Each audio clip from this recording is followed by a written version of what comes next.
kaituhi o tēnei haka ko Hori Brennan. This haka was written by Hori Brennan for the Polynesian Festival, now known as the Aotearoa Traditional Māori Performing Arts Festival.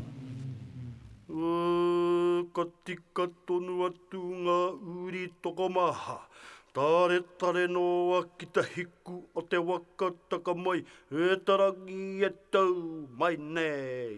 Aue, hiki hikatia, ruku ruku hia, runga, raro, aue hi. Mai tara i o taringa whakarongo kōrero. Piki raua ki runga, heke raua ki raro. Whakawhiti mai he runga tangata, whakawhiti mai he runga paneke. Oro kaitai ki weri weri, he tohu rawa tōna o tinga.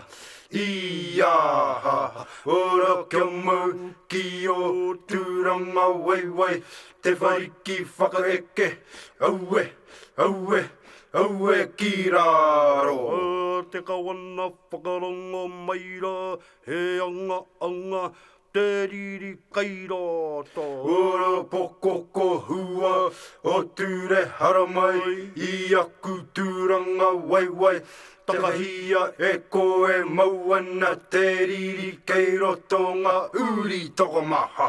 Wana tokai, ana tokai, ana tokai. Putake ki tarino, Whiro ki te ao, peka ti toki, kore e whati, kore te hoe, kore e tata. Ia ha ha. ora whakarongo maira, te taringa ki te hau tāua e hau mai nei.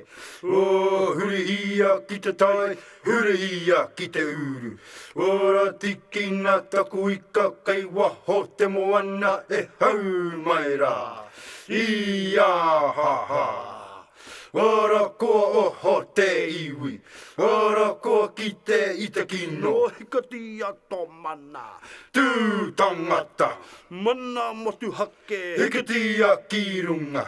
Ia ha ha. Aue, runga, raro, taha, roto, aue hi, arati, arata, aratau, ara hi aue, hi.